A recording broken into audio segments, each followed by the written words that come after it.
A good edit can turn a bad photo into a good photo and a good photo into a great one. So with that in mind, I have 3 photos selected from a wedding I shot this summer. And today I want to go through them with you and show you how I would edit them, because there's different lighting scenarios. And sometimes when you're shooting weddings and things are happening quickly, you don't have a chance to get the lighting perfectly. So we can compensate with that a little bit in the edit. So today I want to go through this with you and show you how I would edit 3 of these wedding photos that I've selected from a wedding that I shot a few months ago. I've got my fresh cup of coffee, second cup of the day. Let's get into it. The first thing I do when I look at a photo is identify the things that I don't like about it that I want to fix in the edit. And there's a couple things that stand out to me right away. First one is the photo is ever so slightly crooked and the highlights on the dress are a little too bright. So these are all things we're going to be fixing here. I'm going to be also pulling a little bit of more detail out of the shadows, and I'm going to add some local adjustments. So first thing I do before I add any creative adjustments here, I'm going to fix this crop.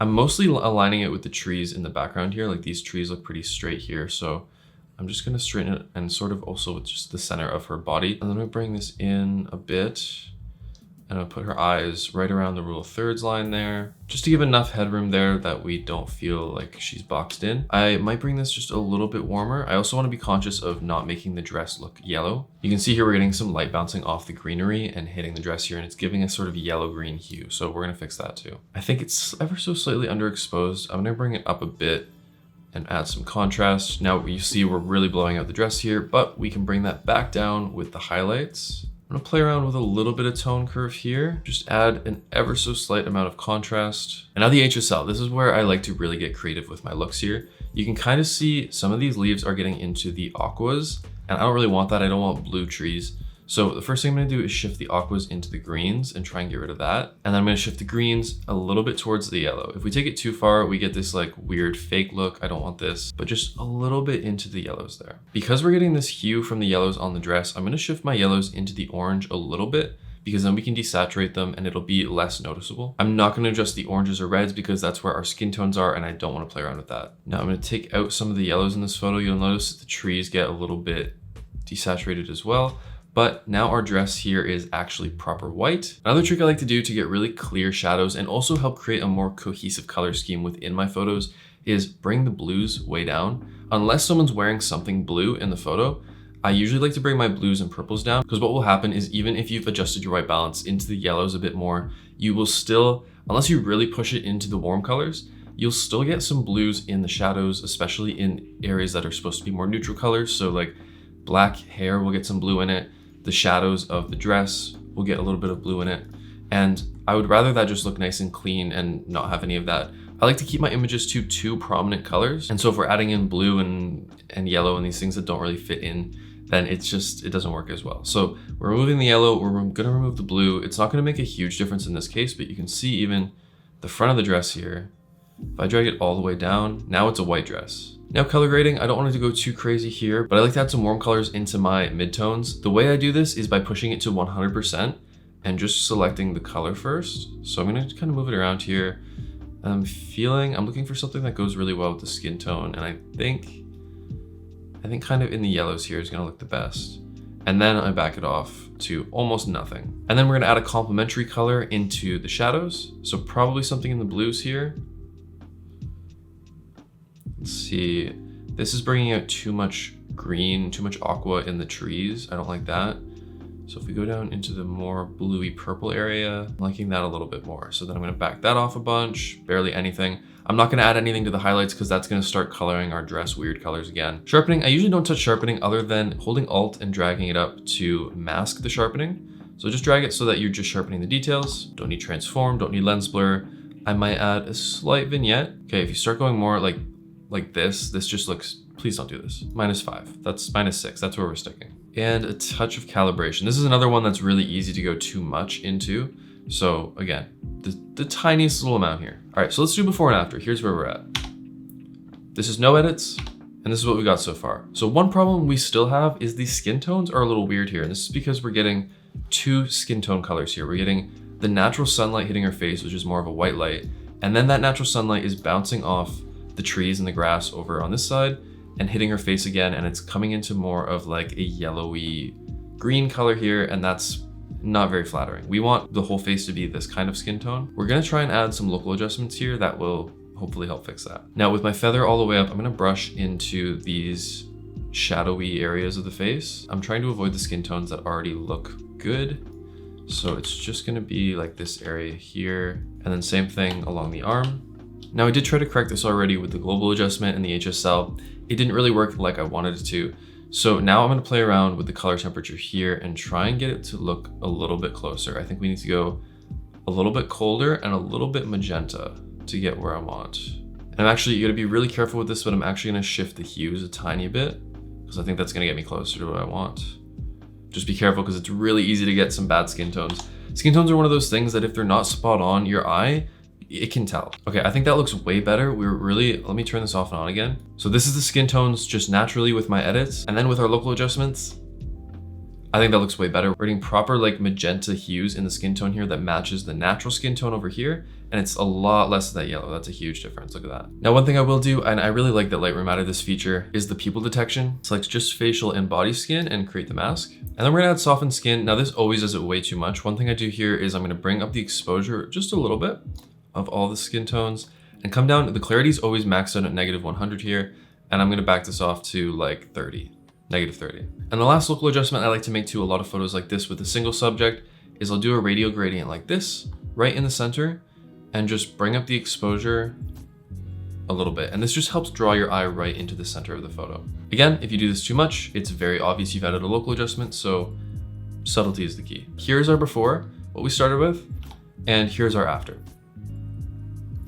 I'm really happy with how this looks. All right, the next shot, this is a challenging one because we're shooting in a lower lighting situation here, but I'm gonna show you how I can kind of relight this photo using masks. So first thing I need to do is bring up the exposure. I was off by about a whole stop, which is not like me. I definitely messed that up a little bit. And then same kind of thing, because we're in the shadows, we're gonna warm it up. Try and get that white balance on point first. Just really looking at the skin tones here. I think that's a good start. Now we're gonna start pumping in our contrast and creative effects here. Really trying to keep the details in the shadows there. All right, now I'm gonna have some fun in the HSL again. I'm really gonna play around with these colors, these dresses and stuff that's very complementary to the greens in the area. So we can really bring that out and accentuate that. And you'll notice here, the only blues we really have in this image are the blues on the shirt. And we're gonna desaturate those anyways because they are supposed to be white. But we're still gonna bring it over into the teals just a little bit first. I'm gonna bring up the saturation of the oranges because the skin tones are looking a little desaturated for what I want. And then everything else is gonna get a little bit desaturated here. Blues way down. Look at the difference on the shirts here. They have the blue tones in them. Bring it all the way down. Now they're white. If you mess with this too much, it can look a little unnatural. So I don't like to fully desaturate the blues, but bringing it down, like bringing the blues and purples down halfway or 30% is usually pretty solid. Now I'm gonna do the same thing with the color grading. I'm gonna bring some nice warm colors. I think I'm gonna go a little bit more to the orange with these ones and then back that off a bunch. Yeah, I think that looks good. And then a complementary bluish teal color in the shadows. And I'm gonna look, the blues are looking a little faded there in the shadows. So I'm just gonna bring the shadows down a teensy tiny bit here. Same thing with the sharpening. We're just gonna drag the mask down until we're sharpening just the details right about there. We're gonna add a vignette to this one. And let's play around with this a little bit here. Yeah, I like that. Now this still needs a little bit of local adjustment work because their faces are a little darker than I would like, but the rest of the image is properly lit. So I'm gonna come in with some local adjustments here. The first one, I'm gonna do a radial gradient on everyone's face. I'm gonna start with a softened skin preset, but like before, I'm gonna back it off a ton down to like -30 and bring up the exposure. Now, when I do these with group photos, I always start with the bride because I would rather her skin tones look good and then I can copy this and make everyone else's skin tones kind of match rather than doing it with someone else first and then having the bride's skin tones not look perfect. So we're gonna start with this one and then we're just gonna duplicate this mask and drag it over each person's face here. This is just a quick and dirty way of getting everyone else to have their face looking nice in the photo. Because when we're editing wedding photos like this, there's usually, I only have 3 here, but you know, there's usually a few dozen group photos, sometimes like 50, 100 group shots like this between the family photos and wedding party. It's not necessarily reasonable to come in here and brush each little detail on every person's face. So doing these little adjustments like this, especially when they're this subtle, is a really good way of getting local adjustments on everyone's faces, but not spending an insane amount of time on it. Now remember, we can use these radial gradients to kind of pull focus, and the bride and groom here are the focus. So we're gonna bring up the exposure on them a little bit. We're gonna do one more radial gradient over everyone's face and sort of upper body like this, and bring up the exposure one more time. Now it is very subtle when we look at it like this, but now let's go from unedited to edited. This is what we started with. And this is what we have. Okay, last photo. This is my favorite one from this whole day. Actually, it's one of my favorites from this whole wedding season. So we pulled this couch out onto the grass. The bride and groom had these mini cigars they were smoking. We got some awesome old money kind of photos, and I think these look so good. But they are really underexposed, and that's because I was shooting with them. I wanted them in the shadows to have a nice soft look on their face, but they're backlit by the sun. This was intentional. However, when you're shooting backlit with the sun and you don't have a key light hitting their face, I like to underexpose and try and keep the details back here because I know I can save all the details in these shadows here. Now, the first thing I'm gonna do is bring up the exposure. And the other thing is, because we're in the shadows here, again, their faces, actually everything is kind of bluish. So we're gonna bring the warm temperatures way up here. All right, let's bring up the contrast here. This is gonna be tricky because I want to add a lot of contrast here, but I also need to back off the contrast with my highlights and shadows in order to save all the details here. Now, I'm not gonna be able to recover the sky. It's gonna be mainly white, and I'm okay with that. But what I do really like is this glow on this tree here. I think that looks really nice. So I wanna make sure we save that. And now I'm gonna crank the shadows up here. But don't worry, we're gonna kind of bring the contrast back in. And then I'm gonna bring the whites up just a little, and I'm gonna bring the blacks down. So now you can see here, we've got all of the details in the image. We've recovered so much from this really underexposed image. Now, I also intentionally left their faces a little bit dark because we're gonna bring that up with masking. I'm gonna add a lot more punchiness here with my tone curve. So I'm gonna be dragging the aquas because I have some aquas in the shadows here. I want those gone. Those are going into the greens. Greens are going much more into the yellows. Again, this is gonna be more of a creative edit on this one. Yellows are gonna be going into the oranges. Not too much, just a little bit like that. So now we're getting a nice warm, like a fall vibe kind of glow off of this tree. I'm gonna bring the blues, same kind of thing before, blues into the teals and purples into the blues a bit. Okay, now in the color grading, I'm also gonna push this a little heavier than I normally would. We're gonna do pretty heavy yellow here, and I'm gonna go more with a teal. So this isn't quite opposite sides of the color wheel here, like you would normally see, but I think this is gonna look good, and I'll show you why in a sec. This is something that I don't normally do, but for a creative edit, I like, is to push a cold color like a teal or a green into the highlights a little bit.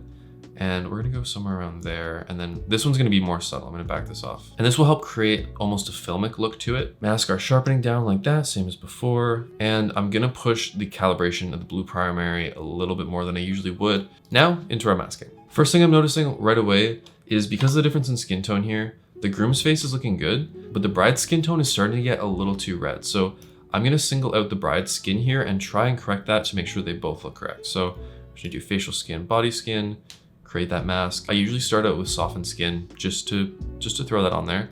And again, very subtle. You can see it's insane when it's at 100%, but we just back that off. So if you notice your skin tone's leaning one way too much, what you can do is add the opposite color in with the color temperature. Rather than being like, oh, it's too red, I'm gonna desaturate the reds. Instead, to make it look a little more natural, what you can do is add the opposite color in instead. So I'm gonna add a little bit of colder temperature in here because we're looking a little bit red, maybe a little bit magenta. So first I'm gonna do a teeny tiny bit of blue here because that one's not too far off. And then I think the tint here is gonna help us a lot. We're gonna put a little bit of green tint into it. And I think we're gonna land right about there. Let's see what that looks like before and after. So this is subtle, but skin tones, it's important to get right. So we've got kind of reddish skin tones and that's looking a lot more correct to me. Now I'm still gonna brighten them up, but I think the colors are good. Now we're gonna add our brightness radial masks like before. We're gonna add one to the bride just like this on her face and torso and bring up the exposure. We're gonna duplicate that for the groom, just like that. And then I'm gonna add one to the whole image right in the center there and bring that up a bit as well. And now their faces are looking a lot more just naturally lit. Like this is looking properly lit up, even though it absolutely was not. And the last adjustment I'm gonna add is a creative effect that I like to add to some of these types of portraits. I made a whole tutorial on how to do this actually, but it creates an effect very similar to like a mist filter or a diffusion filter on the front of your lens. I don't usually like these filters because I don't like permanently ingraining this effect into your photo, but in the right circumstances with a nice glowy background, it can make the photo look really dreamy. So to do this, we're gonna add a really large radial mask like this and invert it. And I'm gonna drag the clarity down, not too much, but you can see, especially in the highlights here, it really adds a nice dreamy glow to the photo. Actually, now that I'm looking at it, we are getting some too much blues in the highlights here. I'm gonna back that off in HSL just a little bit to try and save the colors of the dress. Yeah, I think that looks better. Okay, before, after, done. So that's all I've got for you today. If you found some insight in my editing, let me know. I'd love to do more videos of this style if you guys like it. So hit the like button if you enjoyed, comment if you have any thoughts about this editing process or you want to share anything about your own editing process. Subscribe if you want to see more content like this. And as always, I will catch you in the next one.